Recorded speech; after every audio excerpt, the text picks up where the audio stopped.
Hey folks, it's Michael with the Reason RX podcast. Hope you're doing well. Today we're going to talk about learning styles part 2 with Scott Harris again.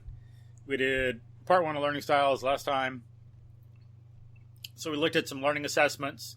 So this time we're going to talk more about the theory, some science, some philosophy involved, and understanding what's going on in the learning process and in evaluating, assessing the learning style theory stuff on its own. And want to remind you, if you could share the podcast with other people you know, teachers, school administrators, school personnel, parents, students, help spread the word about rational education. It's very important for our children, for us, for the social environment we live in, and for understanding the world at large better, living in it, living better lives. And if you could donate to the podcast, help out, get maybe someone to market some more, get Melanie some headphones, some things like that. It'd help out a lot. So we'll get into talking to Scott, and hope you enjoy. So, hey, Scott. Hello. Okay, so to start out, let's kind of review some of the learning style stuff. Get the foundation set, some kind of definitions, and I'll put some links to some of this in the show notes. People can do their own research, look this stuff up. So here, on this blog, something about learning styles. I think they're quoting some definitions. I haven't looked it up to verify, so I'll take their word for it, and we can verify later. But Big Dog and Little Dogs, Performance Juxtaposition blog, I guess.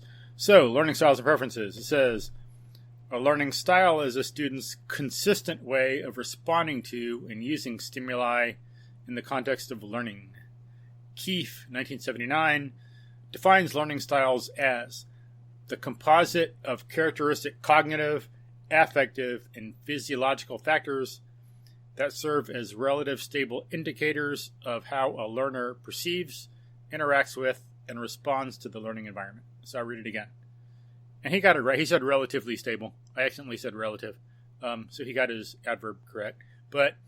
So a learning style is a composite of characteristic cognitive, affective, and physiological factors that serve as relatively stable indicators of how a learner perceives, interacts with, and responds to the learning environment.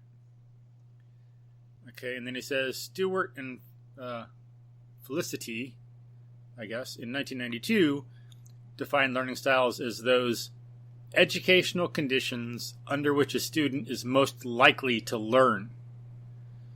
So, of course, in the first one in Keefe, it's a stable indicator. Stewart and Felicity, it's most likely to learn.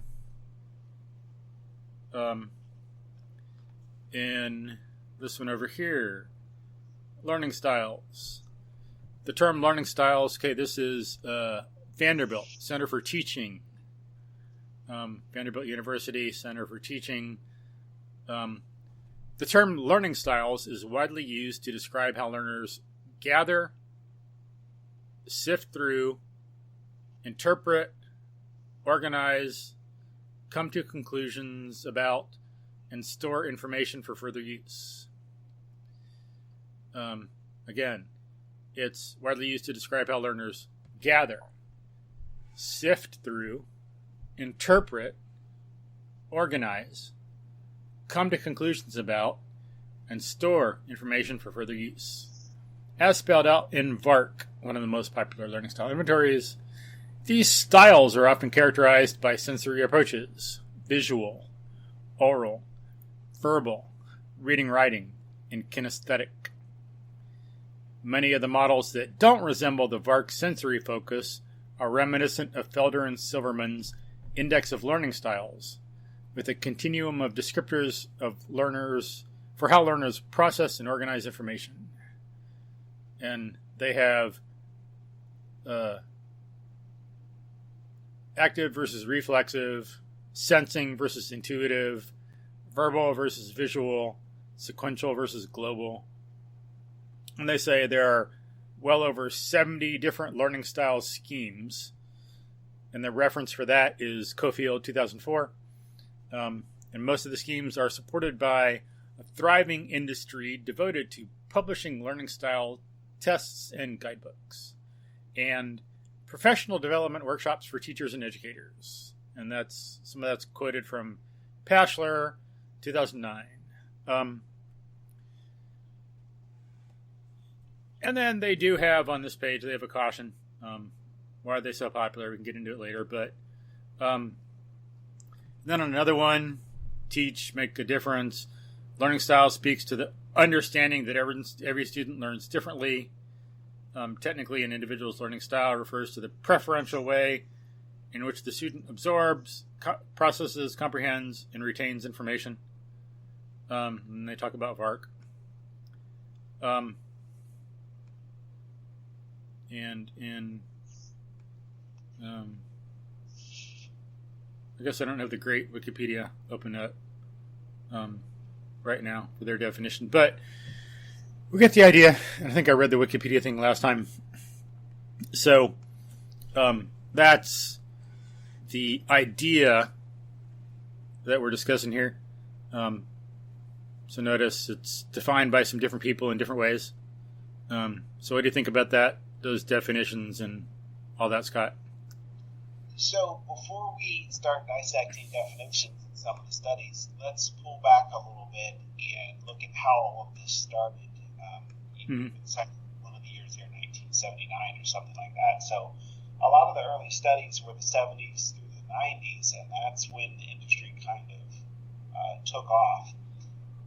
The stream that was going on in the 70s through the 90s was to try and kids that weren't the traditional grade students, that schools tend to serve them pretty well. And what about the rest of the kids? Special ed gets good treatment typically, and then how do we reach those kids that are kind of in the middle? And so in addition to learning styles, you had a lot of things coming out. The Myers-Briggs, which is based on human psychology, this idea that there's different types of people, and thus we need to identify the types, and then we can better engage, right, and differentiate for those kids. Also in the 90s, you had Howard Gardner with his theory of multiple intelligences, that intelligence or IQ was not a fixed thing that you either had or you didn't, and that schools typically looked at students that were strong in math and verbal and could behave well, and we call those good students. But what about the artist? What about the kid who is a little bit different, and so on? Now, Gardner is quick to point out that his theory of multiple intelligence is not the same as learning styles. As some people have knocked his theory thinking it's learning styles, so there are some differences. But again, you see it's this idea that there's different types of people and different types of learners, and if we just find the right way to engage, then we're going to unlock some pretty significant gains for that kid. Yeah, and so we see right here, we're already getting into necessarily some of the scientific and philosophical aspects. And so that's one thing that's important. It shows that we can't talk about this without talking about some philosophy. It's implicit. So some scientists who think they can do science philosophy free don't know what the hell they're talking about. It's like a big thing in physics. And I think some of that came about. I was listening to a good series of lectures, still working on it. The Great Ideas of Philosophy. Book details by Daniel Robinson. It's in the Great Courses thing. This is the Great Ideas of Philosophy, second edition. And he brought up in there that the illogical, unfortunate antipathy between a lot of physicists and philosophers came about around Hegel's time. Because, of course, people know history, philosophy is the love of knowledge, and everything was all wrapped up into one. Physics, philosophy, history, just knowledge in general. Then the separate sciences started to be developed, and they could be studied more on their own because so much was going on in them. You could just spend a lot of time just studying one thing. But I forget some of the details, but because of some of what Hegel and some people were doing at that time, this antipathy developed. So it hasn't always been. It's just some unfortunate, illogical thing from that time that is carried on. But as we talked about in a previous podcast, you have to have philosophy. And, of course, some people realize that, like on that Big Biology podcast, the quote from a quote from a Big Biology podcast episode I talked about. Maybe I'll put it in the show notes. But someone said that like there was some people debating, 2 philosophers and 2 scientists, and then Richard Dawkins said something like, "Well, I don't need philosophy. I'm a scientist. I'm only concerned with the truth." And then this guy on the podcast says, and then a Frenchman in the audience yelled, "What is truth?" So, of course, the point is, it's funny for someone who knows what's going on, because what is truth is a philosophic question. That's like the point of the joke or the anecdote. You can't do science, as we've talked about before, without knowing about some logic, what is truth, what your subject is. In other words, you got to know philosophy. You can't distinguish one science from another without having a philosophic perspective. You got to be kind of conceptually outside that. So philosophy is very important. You can't do without it. When people try to do without it, they're still implicitly going on it, whether they like it or not. But a lot of this is, some of these ideas are very wrapped up in a certain philosophy, so you can't just look at learning styles and think about everyone's talking about the same thing, or the theory in general versus people who aren't. You got to look at what is their philosophy, what are their premises, what do they mean, what is learning, what is a human being. You cannot separate these questions about learning, like you cannot talk about learning styles apart from those questions and answers to them. And I think, go ahead. Well, that's an interesting point, that are there really different types of people? This is a metaphysical question, right. An epistemological question, getting back to how do we learn? What are the methods by which we learn? And that's where cognitive psychologists come in. Now, some have done those studies, as I mentioned, the 70s through the 90s. But what we've done since the 90s is had a chance to evaluate and do meta-analyses of those studies, and do they show cognitive gains? If this theory was working so well, because we've been pushing it in schools for a couple of decades now, and I saw a survey the other day that 97% of public school teachers believe in learning styles. Well, what are the big gains? If this idea works so well, how come we haven't gotten this leap forward that we were promised? Yeah, that's one thing you got to do scientifically to evaluate it. Besides which, like one thing some people should be doing is like philosophic analyses. Is it philosophically valid? Do some studies like that. But to get back to some of this, I think some, from what I've seen, and it makes sense to me, knowing some history and history of philosophy, I think some of this stuff came about from around the time of the behaviorists too, pre-1970. And so we got, to really get this, you got to look at Dewey and Skinner and people like that and see what they were doing. So with B.F. Skinner, he was very popular at the time. Unfortunately, kind of like in Chicago in the musical, when they're talking about lawyers or something, you gotta dazzle them, razzle dazzle them. Like, in other words, it's all like show. There's no substance. But Skinner believed in behaviorism, and so there was this focus, instead of, okay, so we got Dewey claiming that Aristotle has worked so long, he's got to be wrong now. Everything's like in flux. Everything always changes.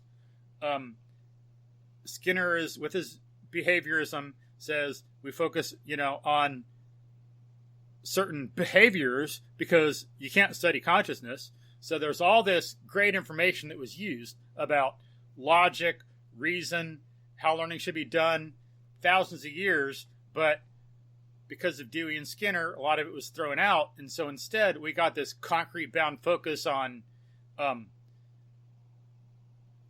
seeing stuff or reading stuff or hearing stuff or chanting songs. And so that's some of the history of it too. It's that's why it's important to know history, and clearly the philosophy is important. It's a cause of what's going on today. You can't really get it with an understanding without seeing those causes. Scott? Yeah, B.F. Skinner grew out of John Watson's theory of behaviorism, in which we would look at external behavior and ignore the interior. And this was a step forward for psychology because it was making it more empirical. Why does the rat run the maze? Who knows? Let's time it and let's reward it and see what happens. Well, Skinner then really lays out the principles of behaviorism, and he's been listed as the most influential psychologist ever. Yeah, unfortunately. Yeah. Well, and he gave us the tools we've all heard of: positive reinforcement, negative reinforcement, and punishment. And so positive and negative reinforcement increase behavior, punishment decreases it. And so he laid out schedules of reinforcement and methods by which these things could be used effectively. But you can find videos of him on YouTube. He was incredibly confident. He was just very certain that he had solved the human problem and thought we could eliminate criminality, right, any kind of deviance through enough manipulation of these three tools. He also thought there was no such thing as free will, so he really extinguished. And philosophers argue about that today, but there was no telling Skinner that he hadn't solved it all. But again, let me ask, where are the big gains? Because he laid those theories out in the 70s, and it was predicted to revolutionize schooling, and SATs have flatlined since the 70s. And I think he tried to do some of that, because since it's just rewards matter, they throw out consciousness. And I think, unfortunately, that's a mistake some people made, like throwing out the baby with the bathwater. I think he, I guess from what you're saying, I haven't studied that aspect, but it could be good that he introduced some empirical methods into psychology. But the problem is, throwing out consciousness destroys everything and undercuts everything. They really need that. It should have been the empirical methods with consciousness, not without. Well, and so the Humanistic School grew out of a criticism of Skinner, along with the Cognitive School of Thought, looking at how does our brain work, how do we become better humans, because they felt that between Skinner and Freud, those methods really dehumanized people. And if you look at the psychology section in a bookstore today, typically it's labeled self-help, which is just a horrible label. Yeah. But it ought to be called the Humanistic School, because that's really what it's looking at. Yeah. So I think Skinner's tools are useful, but they're only a tool, and they're not useful for everything. Yeah, and they are not all tools that psychologists should have in their toolbox. And I think, from what I've read, what I remember, because of his focus on behavior, I think he was thinking machine learning would be the future. Yes. And I think he tried to do that with his daughter, and I think it gave her psychological problems or didn't work very well or something like that. I don't remember the exact details. Have you heard that? Are you familiar with that from Yeah, it's been a while since I read about that, but yeah, he built a special crib for his daughter that had, I don't recall what mental health issues she had, and if she did, and Mm-hmm. Yeah. those can be certainly more complex than. And then another mistake he made was that's still with us today is thinking that animals don't feel pain. And that goes back further. I think some of the Stoics might have believed something like that. I heard that in a book, but I'm not sure if they understood what the Stoics were saying exactly.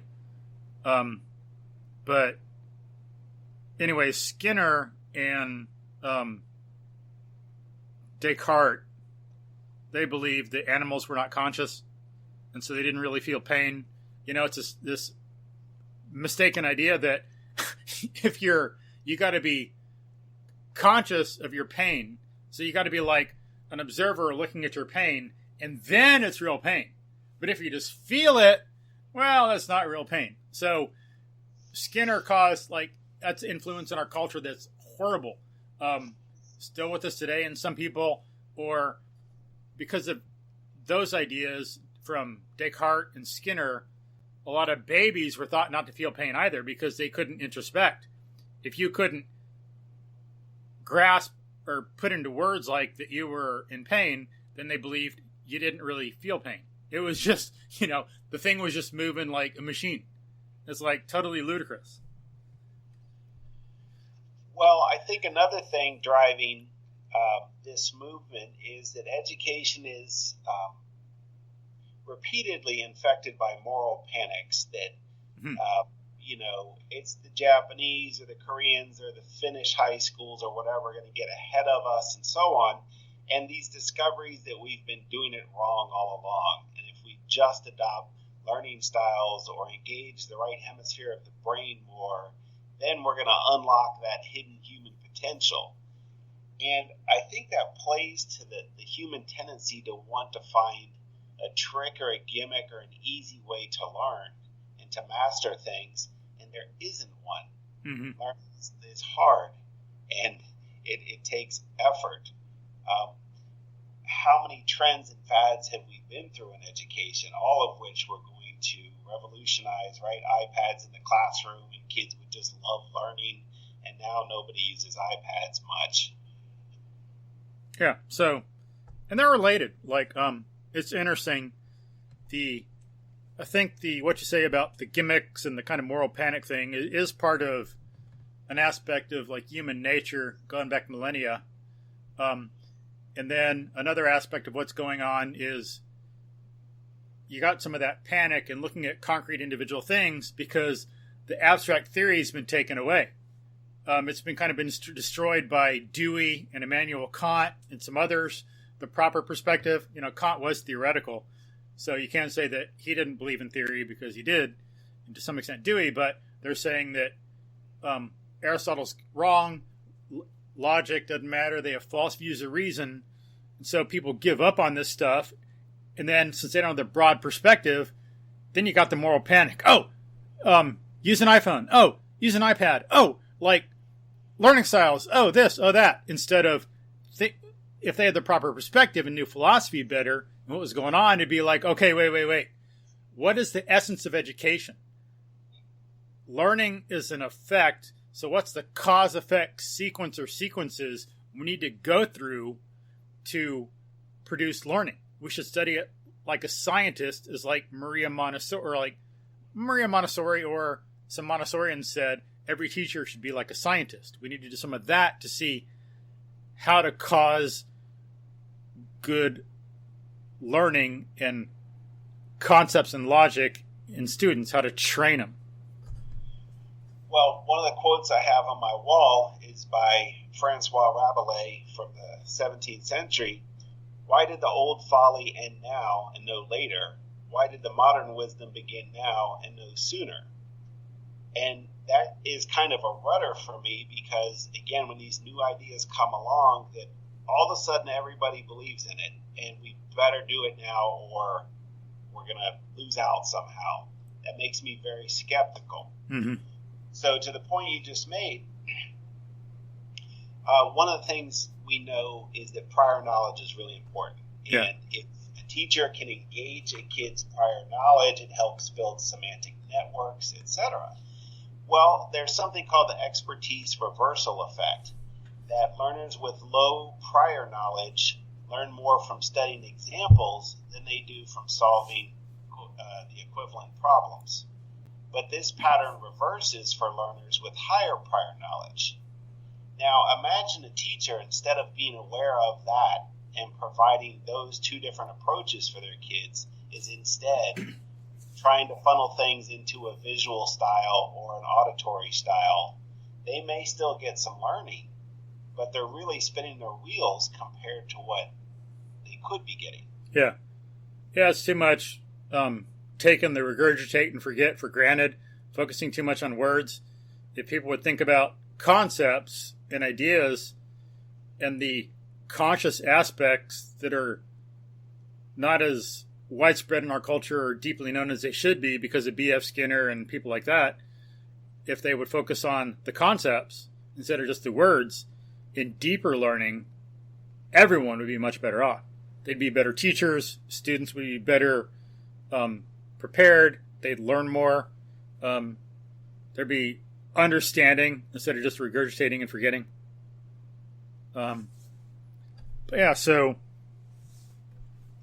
the history of this and the philosophy, it's important putting in context the learning styles and why people are talking about this so much, looking at, and even going back to like Plato and Immanuel Kant, but I think if we see kind of what John Dewey said and a little bit about B.F. Skinner, people can start reading up on those two on their own, and then it'll make sense to them why that we're doing the learning styles. And then if you look at a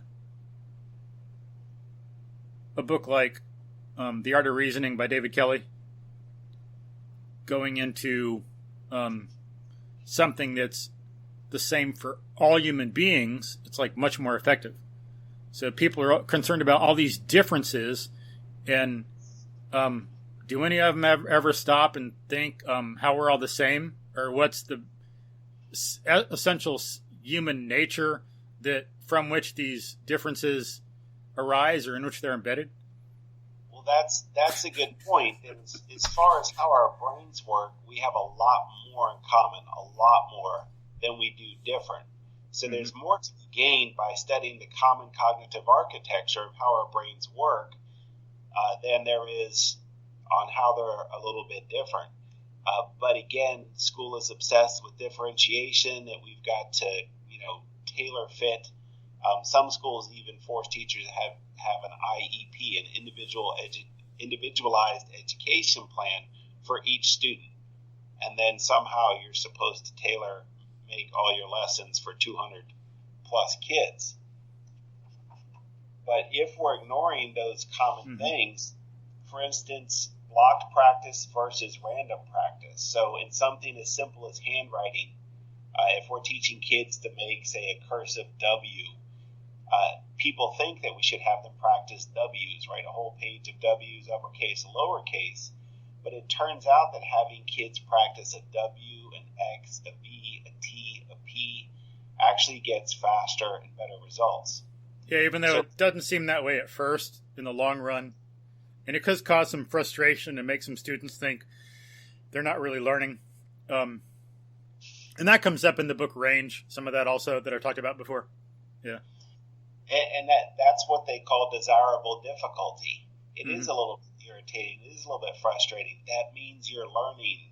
Right. If it's smooth and easy, you're doing something you already know how to do. So true. What made me think of this was you said about memorizing and regurgitating, and that's surely what a lot of high school and multiple choice tests are. But if we look at blocked practice,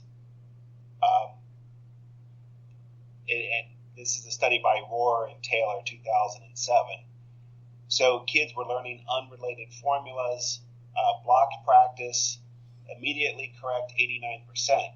But 1 week later, they got only 20% correct.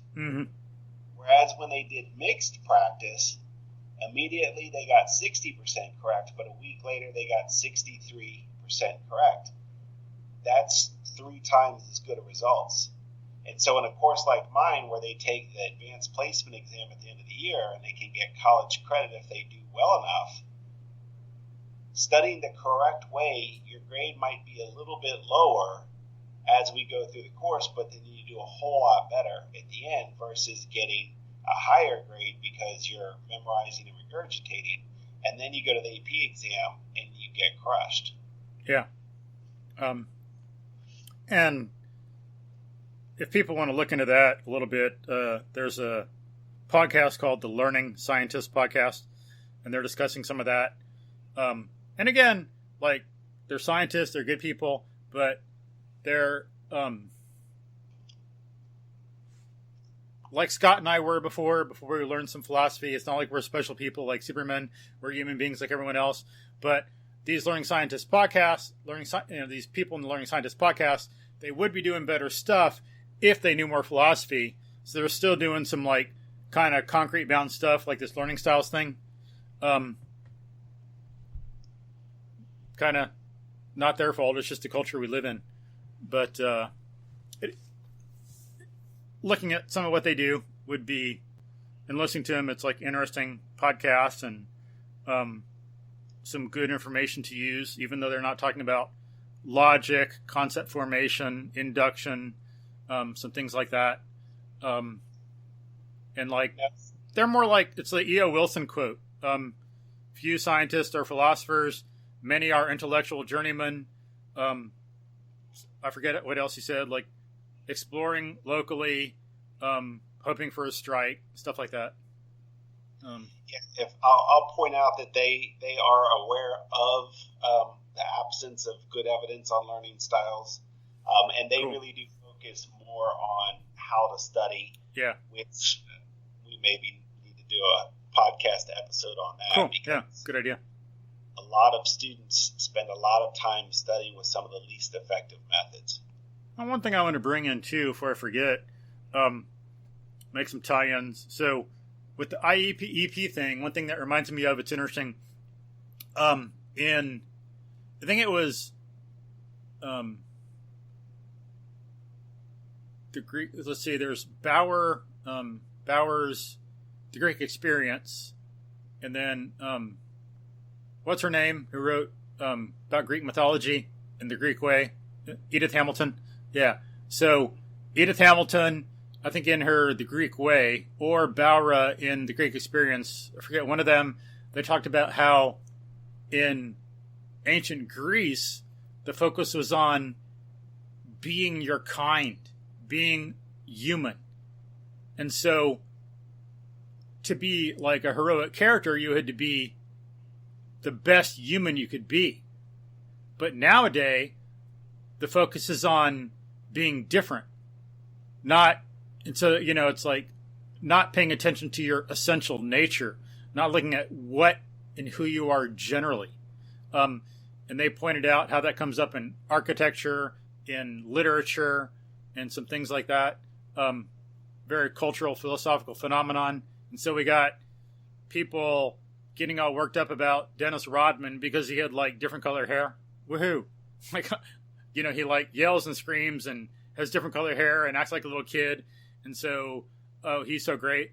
But I think some of that general perspective is part of the thing driving the IEP. Like, how are they different from everything else in the universe? And that's versus how are they human? It should be, how are they being very human and like the general case? You got to look at everyone's individual. As Aristotle pointed out, the individual is primary. We need to look at what we are, though, if we're going to do education and things in general right. And there is enough variance within humanity that by developing yourself as a human, as the Humanistic School argues, we're still going to get tremendous diversity. It's not like it's going to make everybody the same because we have different genetics, we have different experiences, different upbringings. Mm-hmm. Emotions. Epigenetics. Epigenetics is very important. Like some people say, people before, maybe in the 50s or something, some people just without, I think, without thinking through things fully, thought some things like cancer were pretty much genetic, 90%, 100%. But, and listening to some things nowadays, maybe even some of this, I think, might even been on the Big Biology podcast again. I forget. But now, you talk to a biologist who knows what he's talking about, cancer researcher, and they say, genetics is like 1% or less of cancer. Everything else is epigenetic.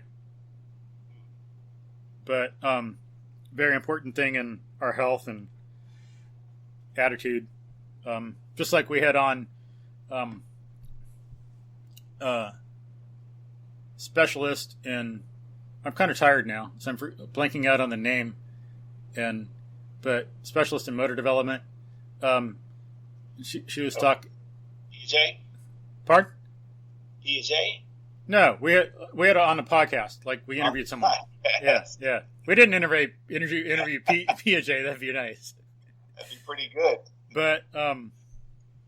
But she was talking about how at birth, if you don't have this breathing reflex occur, that can affect you through your whole entire life. And so someone can fall into anxiety easily when they're an adult, and people can make mistakes about their character, but it's all because they just got to fix this like breathing reflex thing. It's neurodevelopment.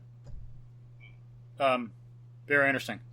But and one other point I want to make, so we talked about the IEP, and let's just focus on differences, ignoring the similarities and the essence of a person as a human being.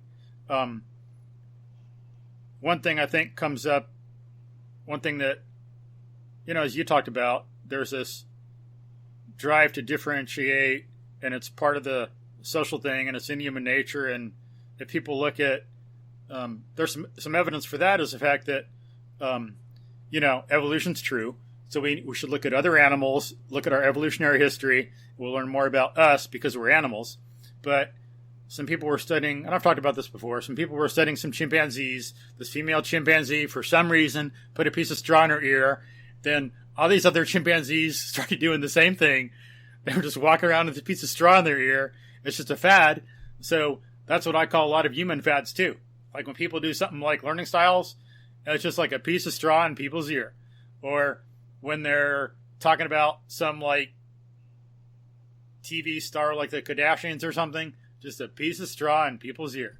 Just a meaningless little thing that people are doing because someone else is doing it. But so I think, that's evidence that some of that's deep in our nature.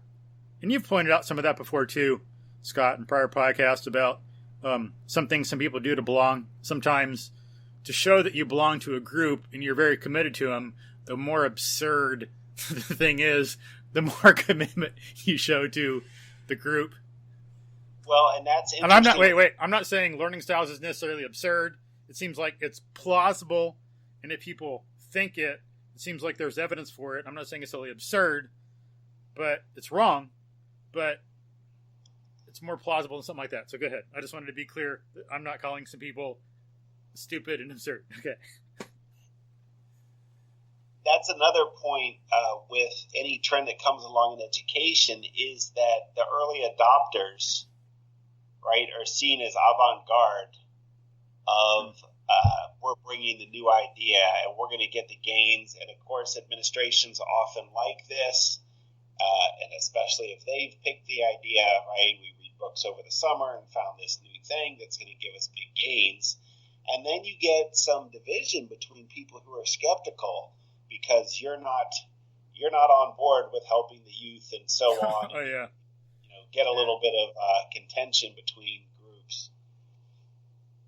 But that's the benefit of empirical research is that, let's actually sit out and measure these methods against each other and see if we can get gains. Yeah, because it's good to be social and get along, but we got to be real.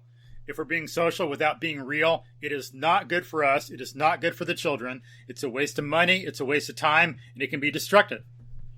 We need to be empirical and real. But yeah, and then now that you mentioned that, reminds me, it's probably another thing that gets some of this going. Just the human drive and the fact that it's like in our nature to value the novel. A lot of animals do that. It's another thing we find evolutionarily in zoology. Like male deer rub their antlers on trees. They want to scrape off the that layer that's on it and get it down to just the antler, like the bone. But they don't just go find any tree. They need a tree that's like a certain width and some things like that. But I don't remember if it's like most of the time or all the time, they find a tree that's different than others. Like I know in my area, there's a magnolia that's dead now because deer were using it to rub their antlers. And it's like, there's not a lot of magnolia out there in the wild around here. And it's like, stands apart from the others. And that's the one they go to, the one that's novel. And I think, it's like a human thing too. But it's deep in our nature. Our brain very much likes novelty and change. We get little hits of dopamine, the neurotransmitter. Yeah. When we have novelty and change. It's important to be aware of that so we don't get razzle-dazzled by it, get misled. But, so anything else you want to say, like on the history of philosophy of this so far? Well, if you think of all of us as individuals being a Venn diagram, as I said before, there's a lot more similar. So we're really overlapping as far as how our brains work. And then our differences are these little fringe edges where we vary. And to me, to spend all this time trying to get into those little fringe edges is, first of all, presuming that we have maximized what's overlapping. And that's where the interesting cognitive research is that we really haven't been teaching kids how to study and how to learn according to what cognitive psychologists say how our brain works. Or good philosophy, for that matter. Right. But even before we inject a good philosophy, if we have bad methods and bad philosophy, it's amazing we've gotten anywhere. Yeah.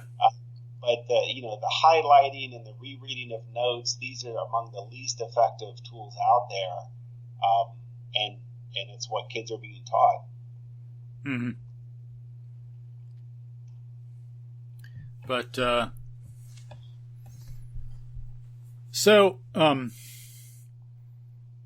we see where some of this learning style idea comes from, why it's so popular today, and why we have a focus on learning styles as opposed to thinking styles or styles of cognition or like logical MOs, logical method of operation. No one talks about that. It's all learning styles. Or even, I don't know, when people talk about metacognition, I doubt they even talk much about logic, induction, concept formation, deduction, reduction, which examples are you using, things like that. It's more superficial like this. Might even be affected by some people's growing up in the culture and just the implicit focus on like behavior or concrete things instead of more abstract essential things. So, like some people are too bound up on how this rock falls versus how that rock falls. Oh, look, how fast does this one turn? Oh, look, this one's turning the other way. Like, they're so different. Oh my gosh, and there's a ball versus a rock, instead of thinking, whoa, they're all masses being pulled to the ground, and F equals MA, and F equals M time, or G time, capital G times M1, M2 over R squared, and things like that. We're not measuring how things fall in general. It's all, oh, look, like a leaf fell under this one and it was so different. So we got to look more at the essence of it, think more abstractly like that, like F equals ma instead of just this particular rock. Instead of getting carried away in some of this concrete detail. And the thing should be to look at both, not one or the other. You shouldn't look at abstractions divorced from concretes or concretes divorced from abstractions. It should be, we're human beings, we unify them both. And that right there is a mistake some people make in some like cognitive theories. There's like the abstract versus the concrete. Excuse me, we're learning. How the hell can you have one without the other? You cannot. And that comes from a bad philosophy, thinking that you can have the abstract without the concrete. And if people want to think about it, just think about where does the word abstract come from? It means pulled away from. You can't pull out some general idea unless you have some things from which you pull it out.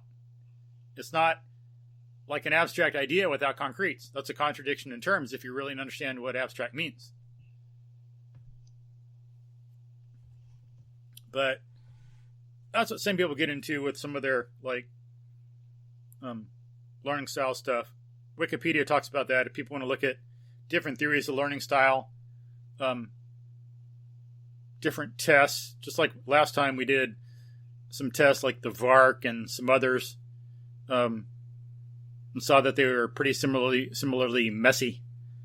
But that's one issue maybe we can bring up a little now, that that the measurement tools people have or the means of classification are worthless. So we got this learning style stuff. Okay, maybe the theory is all like cute and nice, like some little fairy tale, but how the hell do you put a person in it? The means are just invalid. As we talked about before, you can't differentiate by these instruments. And one of the dangers of that is kids then buying into the idea, and that I can only really learn, or I can only learn best if it's presented this way. Life isn't going to custom fit everything for you. Yeah. Agreed. And then we're looking at reality and taking that philosophic perspective. You got to look at the fact that, for one thing, look at some people like 10,000 years ago.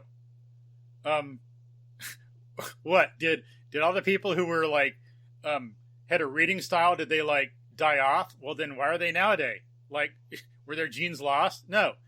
10,000 years ago or more, there was no reading learning style because reading didn't exist. And you had to do everything. You're out looking at stuff like you're hunting or gathering. You had to move. You had to be kinesthetic. You had to pay attention to what's going on. You had to be visual. You had to pay attention to odors in the environment, how things tasted and smelled. There was no choice. You lived in small bands, and there wasn't like, so in my reading, I've learned that maybe someone would be like the medicine guy and someone would like make arrows and stuff, but I've never read anything that said like this person in the tribe was like the visual person, this person was the auditory person, and this was a kinesthetic person. No, you were it all. You were the whole package. That's what a human being is. And so, yeah, so like you got these people, these kids at a young age, they're taught that they're this one kind of learner, and then that ruins their whole life. They don't know what it is to be a human being, to develop all these things. They miss out on some skills. Besides, we got to be ready for reality. Reality doesn't adapt to us. We got to be ready for everything. And one thing learning styles does, as you say, with the kids and the teachers, is not prepare them to deal with the reality and make them focus on that one thing. If you're going to learn learning style, you use for learning styles for anything, it should be, okay, you're strong in this, so therefore we're working on everything else because you need that for life. You've got to be able to learn by what you see. You've got to be able to learn by what you hear. You got to be able to learn by reading and talking to people. You got to be able to learn by moving. So you like reading, do it on your own. We're moving, looking, and listening because that's what you need as an adult to be effective in life. if anything, that's how it should be used, you know? Agreed. You got to look at preparing someone for life, not pandering to their wants. And then, you know, right there, we can get into another aspect of like philosophically, okay, what do you mean by learning? I think a lot of these studies, they mean learning academically, and they're just doing it in terms of behavior and maybe how someone performs on a test, and not looking at, since consciousness is out, they're not looking so much as how the person really understands, how they know what's going on in their minds, their ability to live and thrive in the world.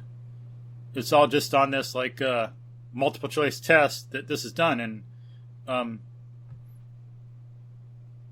don't think that's real learning. Knowledge is knowledge about the world, not just memorizing some words socially and being able to regurgitate and forget. It's not just mere social behavior. So some of that seems just equivalent to someone knowing what style of clothes to wear at the time.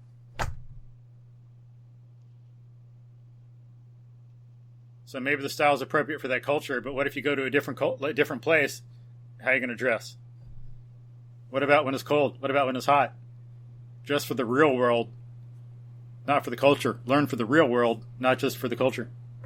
Not to dismiss the culture. People are important. Culture's important. We're social animals, but we all need to be individually capable of knowing and living in the real world.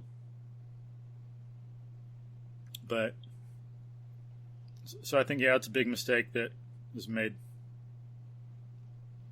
But and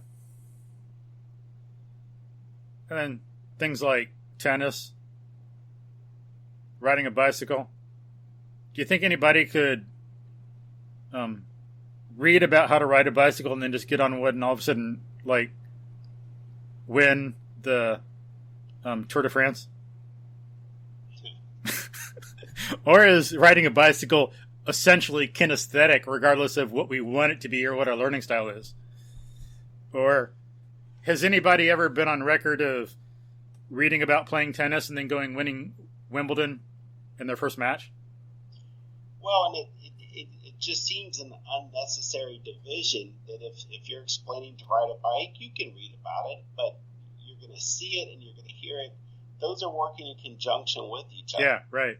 Mm-hmm. When we go down the path of learning styles, we're separating them away from each other, which seems unnecessary. Yeah. And besides that, it is a misrepresentation of the real world. As you say, all these things are intertwined and they're all used to learn something. Just like I forgot, it's been a while, but I think that might have been what Aristotle, isn't that what he said about like the common sense? It's where all the senses came together and everything was organized. Nowadays you got the term common sense, but I think Aristotle knew that you had these different sense organs, but they were all experienced as if they're one, which is how we do it. You know, it's all like knowledge of one reality. And then that reminds me too, that's like one place where I think some people make some mistakes. So yes, we have eyes and we can see, we have ears, we can hear, we have a mouth, we can talk, we move. And so then people draw the errant conclusion, though, that we have learning styles, but it's kind of confusing our metaphysical nature and the fact that we have these organs with an actual style of learning. I think there's some mistakes going on there, but that's one thing that can make some people buy into it. Oh yeah, I like to look at things, so I'm a visual learner. No, you just like to use your eyes and look at things. Just part of our nature. Then it ignores the fact that they're all integrated. And that's one thing that we got to do. You got to utilize and integrate all sources of information not try to ignore all of them except one. You can't survive in the world like that. Like you're riding a bicycle and you got both visual and kinesthetic information involved. You got to pay attention to balance. You got to look where you're going. It's got to be all unified and integrated into one experience to do that well. And I think that's one thing that some of these people point out, at least, that, and I'm sure you've read too, Scott, that some, people who look into this say that it's the content that should be the primary driver of method, and then any learning style stuff is secondary or tertiary. You got to get the mode of presentation appropriate for the content first. That's what's important. Yes. Just like you want to learn to ride a bicycle, well, then you ride a bicycle. You want to learn to play tennis, well, then you play tennis and you practice playing tennis. And that's the essential thing. And feeding into that can be watching, reading, watching pros, listening to what your instructor says. But it's all based in the playing. Just like reading is based in the reading. You got to read to read. And then, as we've said before a little bit, yeah, it's like people should really question of what they mean by learning, and look into a little bit of logic. Look at The Art of Reasoning by David Kelly. Think about how you really learn in the world. Think about how animals learn, how ancient man learned. We didn't get here out of nowhere. We didn't get here from people who were stupid. We got here from people who were just like us, and it set the stage for us, and just didn't have all the knowledge yet, but they were just as rational. And there were people, thousands of years ago who were some individuals who were more rational and logical and honest and genius than some people nowadays.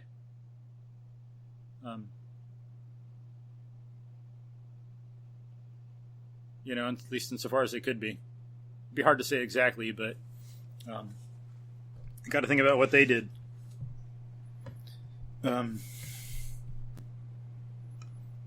Any other words, Scott? I know it's getting late. We're both getting tired. You're yawning. I'm getting more and more brain dead. My son had a sleepover last night. So Whoa. I'm surprised you're already not in bed. Wow. But, yeah, so, sorry we didn't get maybe in so much of the theory of learning styles itself, but I think it's an important discussion. We got to get out there about the philosophic foundation of it, where it comes from in history and the history of philosophy, the learning styles idea, why it's so prevalent, why people believe it, and kind of like how to really think about the issue, why it's not true, what's really true. So those things we talked about, the history of it, like some Dewey and Skinner and Gardner. And then I'm so tired I even forgot what I just said. We also looked at why people believe it, like the chimpanzee thing, the fact that we like novelty, the fact that we're social animals, things like that. That's some reasons why it's prevalent. The fact that there are differences and people are trying to explain it. The fact that we have different sense modalities and then people are trying to tack on extra theory to that. Then why is it not true? Well, because we get all what are you going to say, Scott? Because the empirical evidence doesn't support it. Right. It's not real. It might be a social fad, but it's not real. And it doesn't take into account, you can tell by its philosophic history that it's wrong and illogical. We got to look at consciousness and what people are like in their essence to study this scientifically. Like, what's the essence of a mass? What's the essence of a carbohydrate? What's the essence of a protein? Things like that. What's the essence of a cat? What's the essence of a dog? What's the essence of a person, and how do they learn? What is reasoning? What is logic? What is learning? What is human learning? You got learning in general and thinking in general. Animals can think, but they don't think rationally. Only humans have rational thinking. We can all perceive. We all learn. There's other animals that teach to some extent. They're young and have some, and maybe you could use the word education, but I'd say they teach, but we have an educational system, which is to develop our rational thinking abilities. And that's the thing that has to be done. That's what's got to be judged, not so much the learning styles. But those are some things about how to think about it, why it's wrong, what is right. And then, as I say, if people look at how ancient people had to learn things empirically, how they might have discovered some things. How did they discover music? How did they discover to use an atlatl, or that one worked? How did they discover bows and arrows? And I heard recently that some Indians on the Pacific Northwest of the U.S., centuries ago, developed a fish hook to get, I forgot what kind of fish, like some 300-pound thing from the bottom, halibut maybe. But they were so creative, they developed a hook that would get like the whole mouth of the halibut and close it so the fish couldn't breathe. And that would make it easier to pull up because they'd run out of oxygen. Our people learned that they could like engage in endurance running to run down deer and antelope because they could sweat and keep going, whereas the deer or antelope would tire and get heat exhaustion, and then they could get a meal. They could kill the deer and have a meal. They learned a lot of things like that. People weren't stupid, but it's like a lot of learning from experience. So they can study some things like that to see how we actually learn what's going on and what's involved, what's going on. Anything else, Scott? Okay. So maybe we can have a part 3 of this, discuss this more, and we're a little more awake, and maybe look at a study or two of that's done on learning styles and analyze its scientific method, whether it's valid, and how it does things. Because that's one thing that people should learn in high school, how to generally analyze a scientific study. It's important, and some of this could come up with the learning style stuff, but I know one I actually looked at, is claiming that eating meat is unhealthy. And then you look back and see how they're categorizing things. Okay, what are the concretes from which you're forming your generalization? So I look at this study, they're classifying pizza as a meat. It's got meat on it. It's got freaking bread. It's got tomato sauce. It's got cheese. How the hell can you differentiate the meat, the pepperoni on the damn pizza when it's got this other stuff? Yet they're classifying it as a meat. How the hell can I trust a scientist that can't even do that? That's absurd. That's one skill that's important too. Classifying.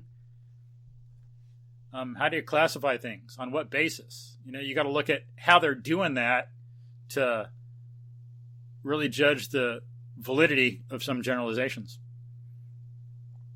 And classifying touches on getting to the essence of something. So, but yeah, maybe sometime in the future we can talk more about that.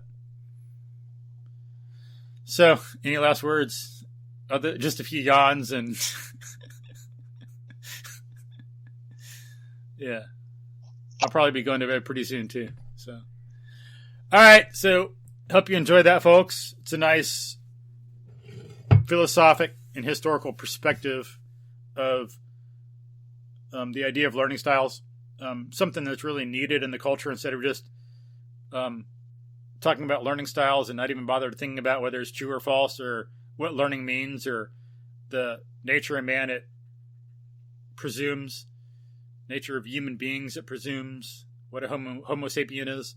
We got to stop, dig into that stuff, and really understand it. Unfortunately, and because of the educational system with the fire hose method, people tend to want to go really, really fast. Oh, here's an idea. Let's run with it. But, as I say, and as I've learned on my own, when I'm on forest trails around here, dirt trails, running through the forest, when I sprint, I cannot see very much. If I want to study my surroundings, the only way that's going to happen is if I'm standing still or walking. It's the same thing in studying. Many people get learning styles and run with it. Wrong. You don't see anything. You don't know where you've been or where you're going so much. You're missing information. You're not processing. If you want to know the reality around you, you stop and you don't move for an hour and you process it, or you'll walk really slowly. That's what people need to do with this stuff and more.